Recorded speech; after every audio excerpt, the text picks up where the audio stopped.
মুসা আলাইহিস সালাম আল্লাহকে জিজ্ঞেস করলেন, ইয়া রাব্বি আয়াগলিবুকান নাওমু, আল্লাহ আপনার কি ঘুমে ধরে না? সুবহানাল্লাহ পড়েন। আপনার উপর কি ঘুম বিজয় লাভ করে না?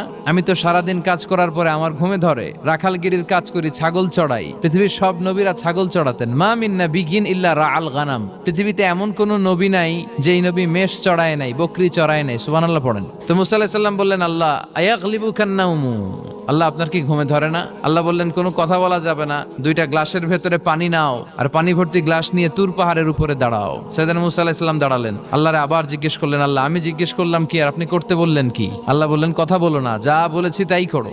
আল্লাহর সাথে বেশি কথা চলে না, তিনি সব রাজার বড় রাজা, মহারাজা। চিল্লা এখন ঠিক কিনা? তো মুসা আলাইহিস সালাম কিছু বলতে পারে না, পানি নিয়ে দাঁড়িয়ে রইলেন। মুসা আলাইহিস সালামকে আল্লাহ বললেন, তুমি দাঁড়িয়ে থাকো। আর ঘুম রে বললেন, ঘুম তুই মুসারে ধর। ঘুম যে এবার সাইয়েদনা মুসা আলাইহিস সালামকে ধরেছে। উনি ঘুমের ধাক্কায় আর থাকতে পারে না, একবার ডানে যায় আর একবার বায়ে যায়। ঘুমের ধাক্কায় হঠাৎ করে কাত হয়ে পড়ে যায় আর